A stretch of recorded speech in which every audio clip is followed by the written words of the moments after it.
kids who were slower, and we created our own little community of misfits on the edges of the playground. And that was a delight for me. But the teasing happened all throughout my childhood, and it was the kind of thing that this shame around not fitting in sort of settled in on me, and I wasn't able to really share that with anyone.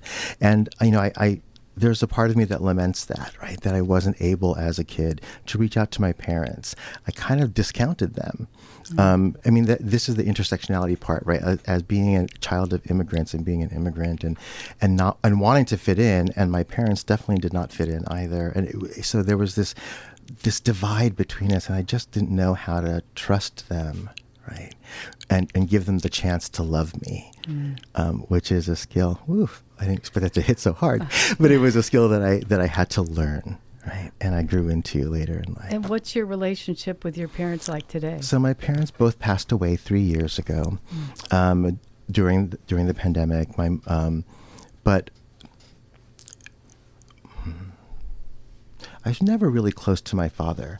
But when he got near the end of his life is when we had this breakthrough moment. He was in the hospital in New York. He had had an injury and was in rehab. And I came to visit him. I actually took a month out of seminary. Well, my seminary was online, so I was able to do this while I was visiting my father for a month. And I would be with him Monday through Friday in the hospital, and my sisters would take the weekends because they live close, but they have families and husbands and all the things. And my father asked me to cook him a Filipino stew called arroz caldo. He never asked me to cook him anything before. He never asked my sisters to cook him anything special.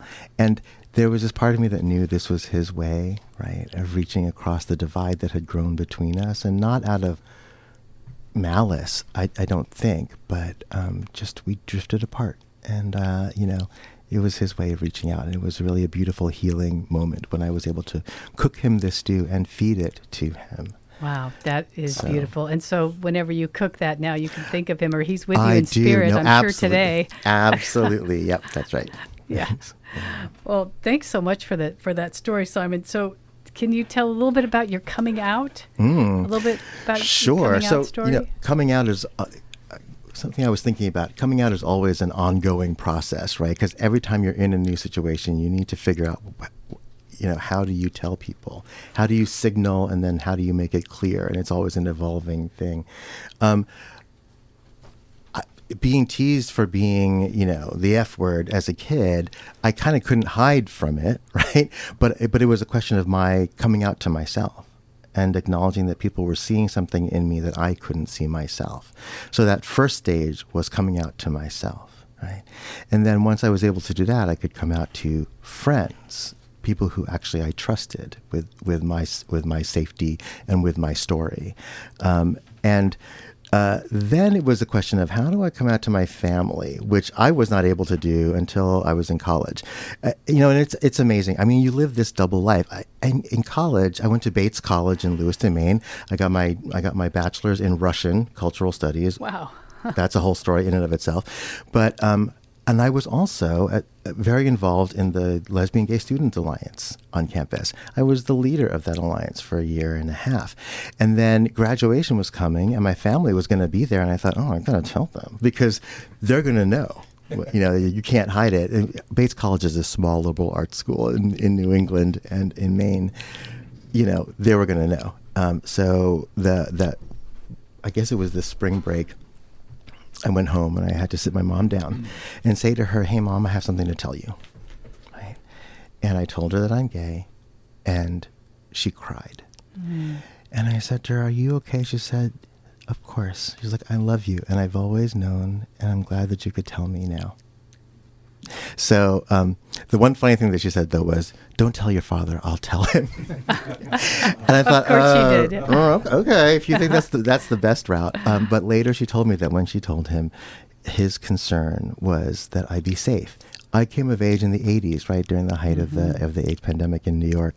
And for them, in their thinking, gay meant AIDS, which meant death. And so their only concern for me was that I be safe and that I not die.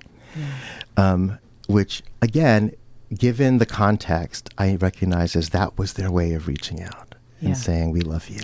Yeah. Right. That's beautiful. Wow, thanks for sharing that story. Yeah. We're going to move on to Dave Pattee, who's here. So, Dave, glad you're here. Can you introduce yourself a little bit for the people? Tell them a little bit about your path that brought you to Santa Cruz. Sure. So I am the pastor of Peace United Church of Christ. How'd you end up here? How did I end up here? Well, that's a good story. The man who is now my husband and I, we were in Irvine, where he was in graduate school, and I was interim pastor with the United Church of Christ congregation there. And it came to the close of that interim, and I thought, well, what am I going to do? This is an interesting moment for us. We were dating, and it was serious, but it wasn't clear where it was going to go. I had wondered whether maybe I would retire, and but serving in Irvine kind of gave me some new energy, and so we started a search and agreed that we would do that together. And it came down to a couple of good-looking possibilities, but none that really felt like a call quite so much as Santa Cruz. And this was in the thick of the pandemic. So we ended up coming here in October of 2020. Wow. And boy, that was interesting. But we came to Santa Cruz, really fell in love with this congregation, its vision, its ministry, and that has really increased over the now 5 years that we have been here. In 2023, we did marry. And in fact, our wedding was during the Sunday morning worship service. So it was a regular Sunday morning worship service with a somewhat dressed up offertory. And then, how long have you been in ministry? How'd you get started in that? Did you have a previous profession, or did you just out of high school enter seminary? No, we do it a little differently. So in the Protestant tradition, we celebrate what was referred to as the learned ministry. So I grew up in Portland, Oregon. Okay. Yay, Portland. And I went to Northwestern University in Evanston, Illinois, for my undergraduate education, and then from there to the Chicago Theological Seminary in Hyde Park, and so I have a graduate degree, and that's how that went. Well, so for people that aren't, clergy, in a situation like that, do you finish that degree and then you shop for a church, or do they put you in a church at that point, or yeah, what happens? So there are like two parallel things going on. Uh-huh. One is your educational pursuit, which the church expects and requires. But then you're moving forward in a call. That's a separate deal entirely with the church. And so, no, they don't place you. It's kind of a modified market system. Oh. Where'd you end up first then? I first served in Connecticut, in Hamden, Connecticut. Well, you've been all over the United States then. I've been all over the United States. I've been all over the world. I've served in Zambia. Wow. And, yeah. What a great background. Well, so I want to get back to you and your coming out story in a minute, but we're due for a break. So I found this song online called God Is, which is a single from 2018 by a group called the Outer Banks. So we'll let the listeners listen to that while we take a break. You're listening to Pride Perspectives radio show on KSQD 90.7 FM, 89.7 FM, KSQT, 89.7 Prunedale, serving the counties of Santa Cruz and Monterey. We'll be back in a few minutes. Angry God was not against me. God was never far away. God's not disappointed. God's not keeping score, and God's not judging my mistakes. God is light. God is love. Do not fear, for God's with us. God is good. God is grace. God will never hide her face. 'Cause God is.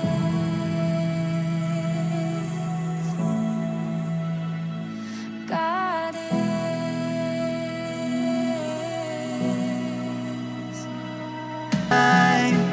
God is love. Do not fear, for God's with us. Welcome back to the Pride Perspectives Radio Show. We're here today talking about religion and LGBTQ plus people, and we're happy to have Dave Pattee and Simon Dinglasan from Calvary Episcopal here. We were talking, Dave, about your experience growing up and that sort of thing, and we were just moving into your coming out story. So could you share a little bit about that for our listeners? Well, I think Simon, started in the way it is for almost everybody. Coming out is a process, and there are all sorts of landmarks along the way, and it never really stops. I think the most important part of like a lot of kids, a lot of gay kids. I was born in 1956, so I lived through the 60s and 70s. And I think for a lot of gay kids of my vintage, you tried to be the best little boy in the world. And in part, you wanted to be like everybody else. And so I covered by being athletic and a good student and the editor of the school newspaper and all in Portland, huh? And all in Portland. And then I went to Northwestern and all hell broke loose. Oh, in what way? Well, in the university chapel, interestingly enough. There was a very dynamic university chapel community in the 70s when I was there as a student. And then I actually stayed on. Well, I came back to Portland for a brief period and returned to work there.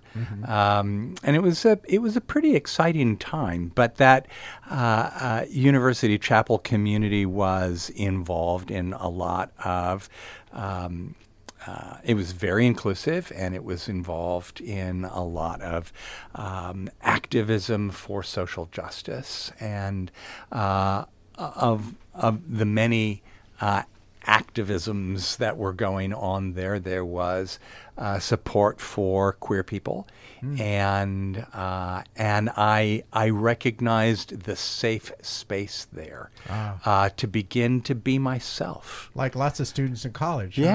To begin to be myself, and to grow into that, including my sexuality.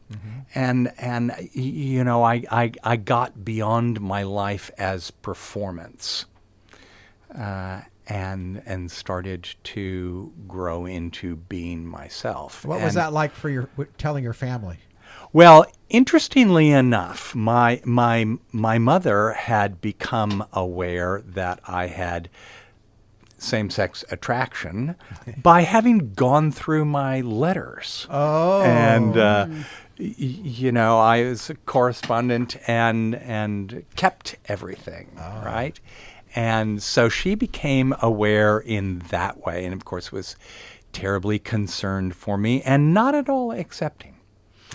And that we all grew beyond that. And in some ways, the best thing I ever did for my family was to be gay and to kind of knock them out of a lot of assumptions and rigid categories. And how But it is was that a difficult time. Yeah. You have brothers and sisters? Or? Yes, I do. I have one surviving sister. Our middle brother died a while ago, and our elder brother died just a few months ago, and we were quite close, and they were my biggest cheering section, and my sister still is. Yeah. Yeah. Simon, you were talking about your sisters. How are your sisters when you came out? That's a. I'm trying to remember. I don't think they had a strong reaction one way or the other, or I just blocked it out. I don't. I don't know. But we're actually quite close now. We were not close growing up, but when I got to college, I maybe that experience of my going away to school shifted a dynamic for us, and they started to become very curious and interested in what I was doing. So, yeah. Great. Yeah. Family experiences are so important for people as they come out. And like you said, we all come out over and over and over again in lots of different ways. But for many people who listen to our show, younger, whatever age they are, people realize you do have to come out to yourself first. And then who you tell from there is really each person's decision. Well, and,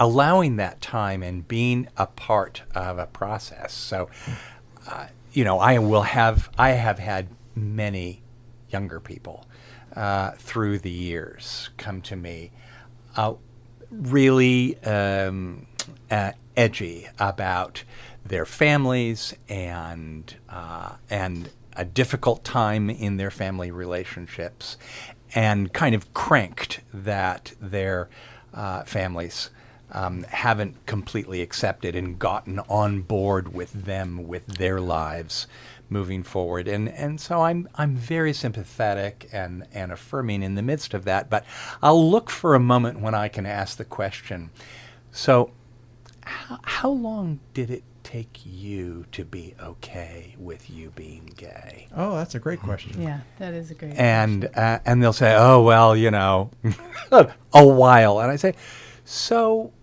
yeah, and maybe we can help your families along in that process. After all, it took you a while, and it's your life. Yeah. So let's work on strategies for helping your family along, beginning with you being really okay and integrated, and creative and happy in you being gay. Yeah.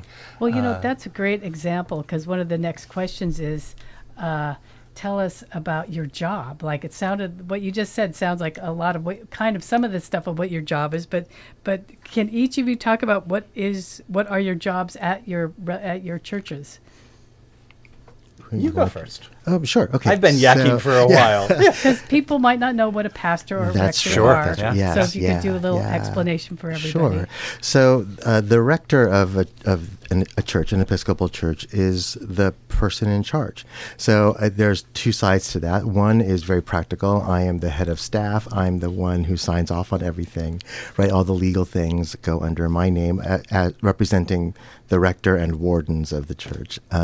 So there's that part of it, day-to-day things.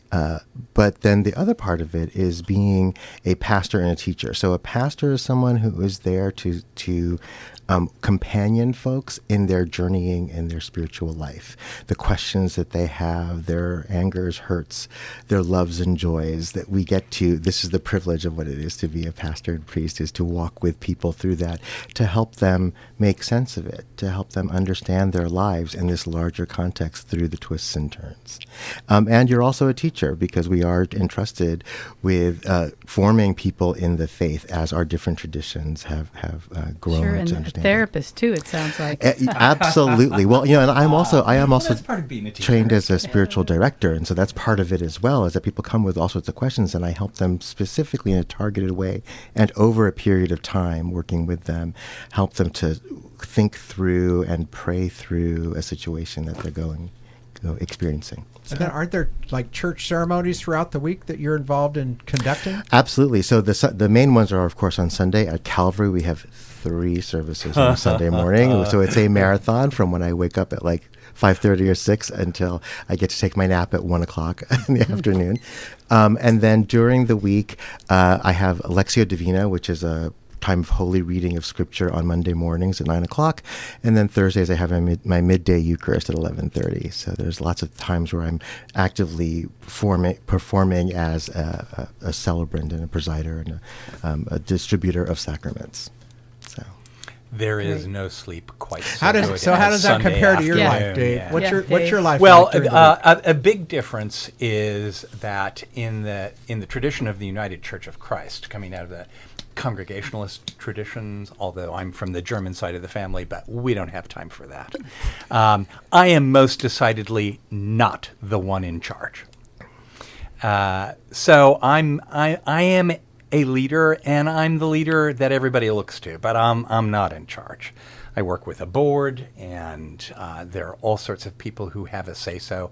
Really, I am the pastor, so I help the congregation along its way in discernment and action. I try to be of counsel. And one of the things that is really special about my church is that we have people from all over the map. And we have people who are, the joke about the United Church of Christ, it's actually Unitarians considering Christ. And sometimes that's true. And I that's not a yuck for me. That's actually a wonderful invitation and opportunity to help all sorts of people find their way. The story that I have, the relationship that I have, is with Jesus Christ and that spirit. But there are all sorts of ways to engage people. And a lot of people that we are privileged to welcome into our worship and community are passing through. They're students. They're trying to find their way. And they come from no tradition, lots of different traditions, some of them kind of wacky traditions by which they have been wounded. And so my job is kind of the lead teacher and pastor. Yeah, I have quite a few administrative responsibilities for the institution, but rarely would I say that I'm the guy in charge and I have to sign off on everything. As a matter of fact, one of my tricks is that I try not to say very much unless it's important, expecting that when I do have something to say, everybody will listen. and that works pretty well. And you must have some structured church services throughout the week at We some do. point. So Yeah, what are those? And the main thing is Sunday morning at 10:30. Simon and I were talking earlier about how we both had a really big deal for All Saints this Sunday morning. We have Bible studies and different kinds of prayer and fellowship groups throughout the week. Mm-hmm. Yeah. In each of your churches, tell me about what you're doing for the LGBTQ community and the people in your parishes, if anything. You want to start? No, please.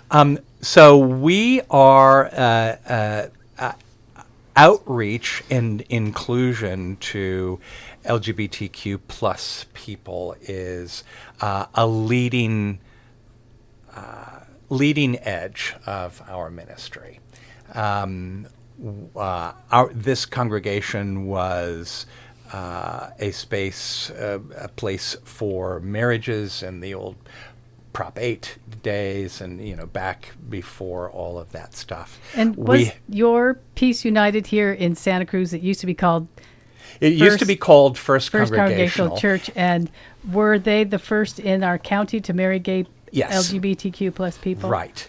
And that was really just a name change, aligning the name with the movement that we are a part of.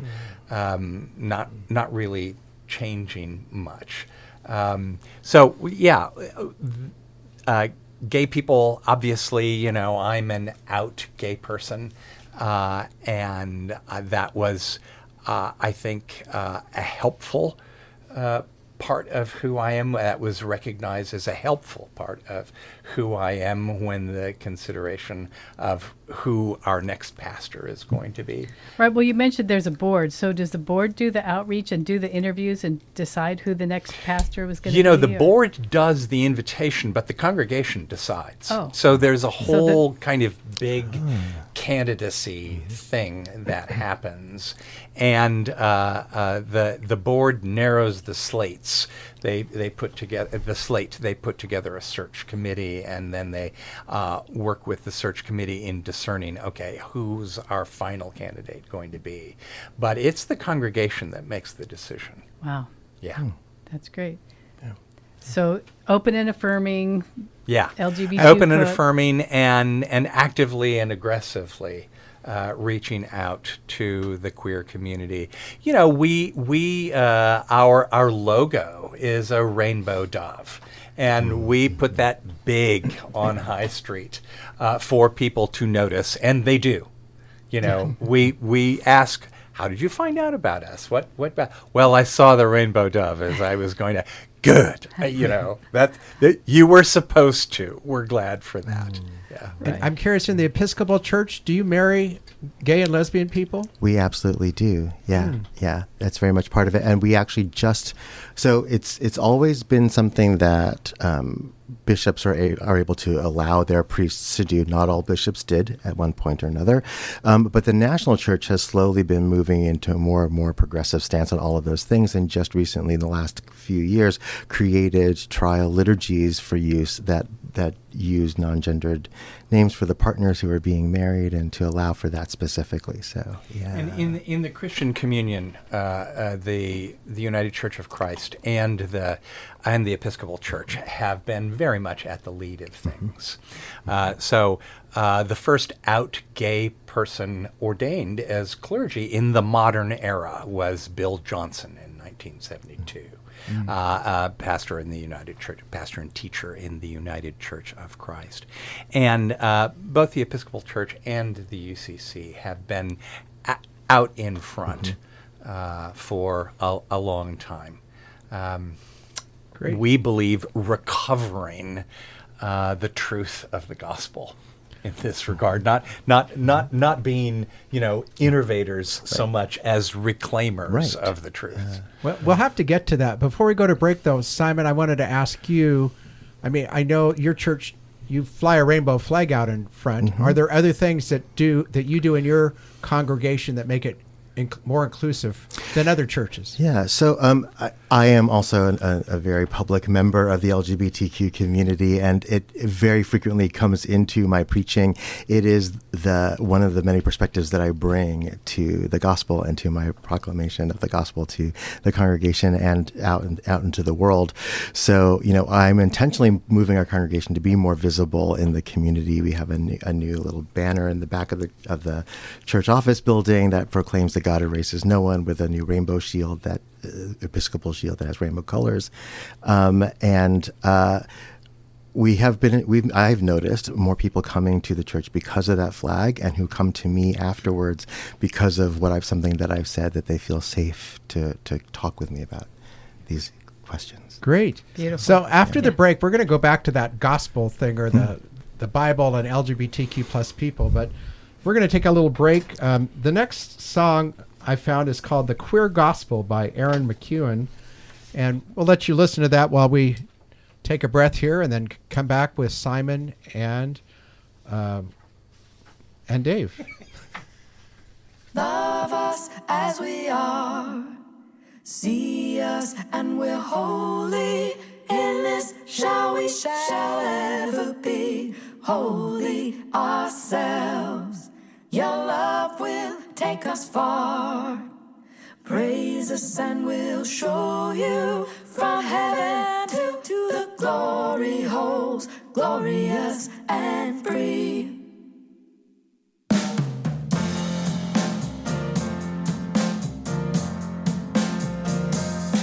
There are those who think we're wicked.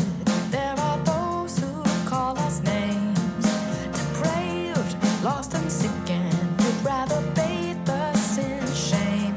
We put the sin in sincere. We put the do in the doubt. God is perfectly clear. We are perfectly out. Love us as we are. See us and we're holy. In this we shall ever be holy ourselves. Your love will take us far. Praise us and we'll show you from heaven to the glory holes, glorious and free. I believe in the ritual of lipstick, the sanctity of electric guitar. But it's cool if you're not that Catholic. You can be wherever you are.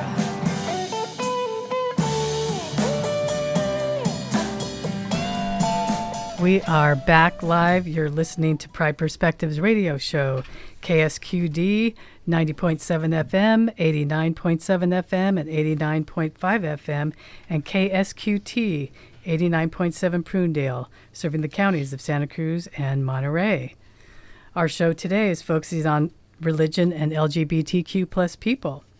And our guests are Simon Dinglasan and Dave Pattee. Simon is the rector of Calvary Episcopal Church, and Dave is the pastor at Peace United Church. So we are back. So, Dave, can you tell us, how has your queerness influenced your pastoral life? Or vice versa. Or vice versa. Yeah. Yeah. Has your pastoral life influenced your queerness? Well, I am queerly Christian. And I remember seeing that on the back of your shirt. Is that a yeah, t-shirt? I'm queerly Christian, and I think the gospel is in its nature queer. Why were there no women sitting at the Last Supper is my question. We don't know that. That's a weren't. good conversation. It is. There were no women sitting for the painting. That's for sure. Oh, maybe they were painting. I think I'm sure there were plenty of women around, and it is a grief to me that they are not so much a part of that canonical story. But I the queer means a little bent, right? And Jesus, in his very nature, is inviting the outcast and the marginalized, is reaching out to, I mean, my God, women were running the operation. That much is quite clear from the gospel accounts. They may not have been the disciples that history records, but they were certainly making things work. Yeah, that's right. So I think the very nature of the gospel is this breaking of the barriers and reaching out to expand the circle, to enlarge the table, to repudiate the alienations and say, God loves you. God is for you. And this other stuff that is in the way, that says you are unclean and not capable of making a fit sacrifice, is hokum. That's a good radio word. Hokum. Yeah. I think the word that I often use about Jesus is he was transgressive, right? Yes. That he wasn't interested in the barriers that humans put up between themselves, right? Yes. And to say that your idea of what is holy is not God's idea of what is holy. I'm Yes. going to cross that moral boundary that you created to show you, right, that God's love is for everyone, for all beings, all created things. And the way that we honor God is by the way we reflect the image in which we were made is being creative and being loving. Yeah. And that's a very queer idea, and I celebrate that. Yeah, absolutely. I think it's really the kernel of the gospel. So there are some churches out there that condemn LGBTQ plus people, and in our current climate, there's more and more of that. I'm curious what you say to people who might come to you who felt hurt in their churches, or how you respond to this negative feeling from other churches. Yeah. Somewhat in Santa Cruz County, but much more in other states, I think. Yeah, that's of course a lot of what we deal with, isn't it? People who have been injured and diminished and turned every way but toward God, in their relationship with the church. And of course, it's a great grief, but it's our calling to help in their healing. That's right. And to rediscover the truth of the gospel for them. I mean, I love it. I love to talk to so-called fundamentalists because I'm a biblicist, right? I mean, me likey the Bible. And so I love having conversation with those people. And, Jesus Christ is the way and the truth and the life. And I think, my God, yes. But can we please pay attention to what that way is? Right.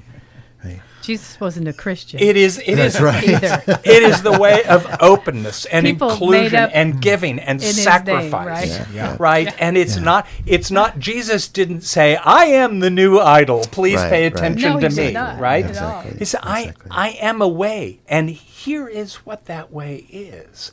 And it's pretty radical, and it's not, a new version of idolatry. It's not an authoritarian thing, right? Right. It is a way of giving, Yeah. being in relationship, pointing everything toward that gift in which we all begin, which is the gift of God. Simon, you were talking about in the Episcopal Church, it took a while to get there Yeah, to this that's this right. belief That's right. and that Yeah. sort of thing. I wonder if you could talk a little bit about what that progression over time was and how you've all arrived at this point of being more inclusive. Yeah, one of the things that I think is beautiful about the Episcopal Church, and one of the reasons that I chose to become an Episcopalian, is what we call our baptismal ecclesiology, right? Which is that we understand that membership in the church, membership in the family of God, is predicated upon our baptism. And you can't take that away from me.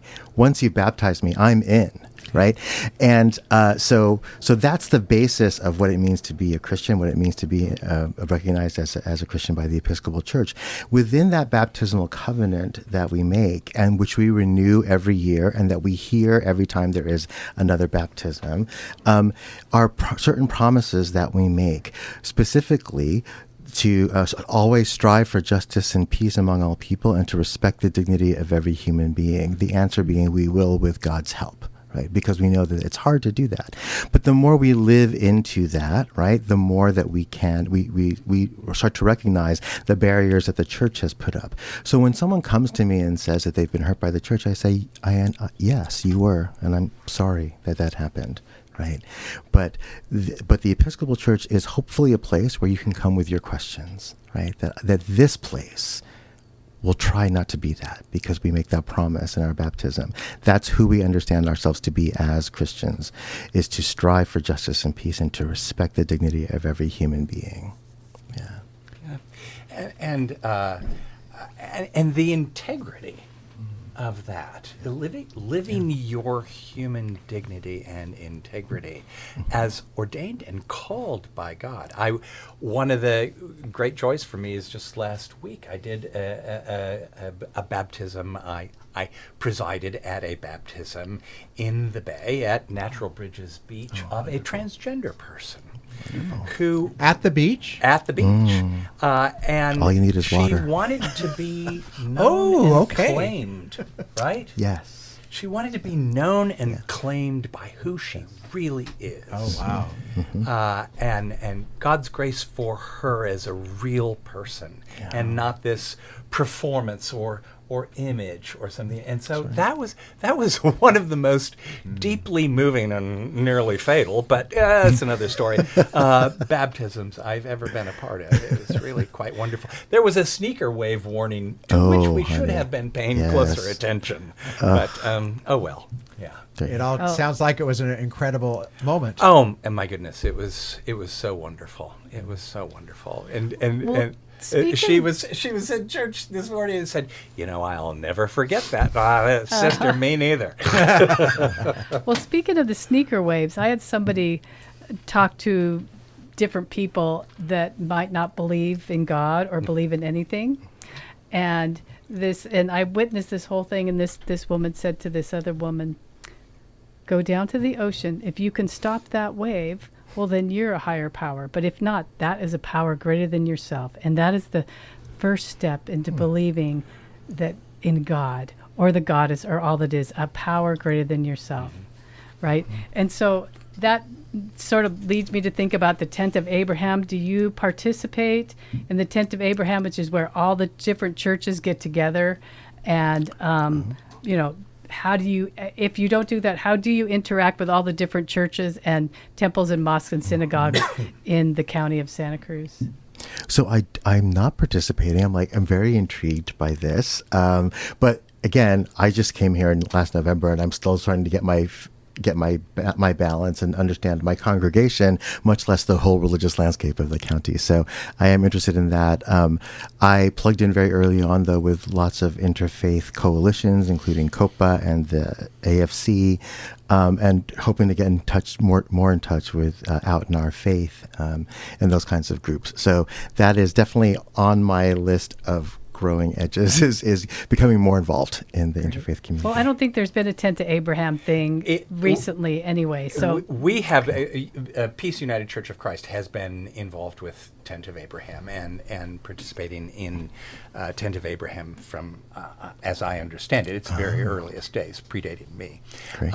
It hasn't been very active, and there hasn't been that much going on. But like Simon and Calvary, we have been very involved with Out in Our Faith, which is an interfaith group of queer affirming religious leaders and congregations. We're a founding member of COPA, which is the organizing collective for this area. This Bay Area. That's very important to us, in which we're very involved, and on it for Measure C. If you haven't voted yet, oh God, please, Measure C. Can I say that?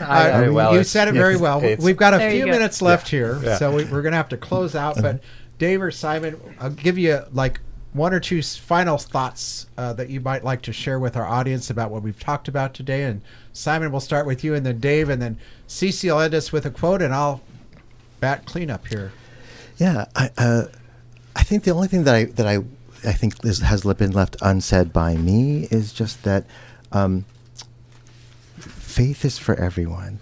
Don't ever let anyone tell you, right, that you don't belong. You absolutely belong, and you are at the heart of what it means to be faithful. So I love you, and I hope that you come and see me at Calvary. God loves you, and your humanity matters. And a church that's worth paying attention to wants to mediate that love and engage you in that love, you becoming the fullness of who you are. Right. And for some of us, that's just a little bit queer. And that's entirely okay. Amen. And really good. Yes. Amen. Absolutely. Yeah. Love it. God is love.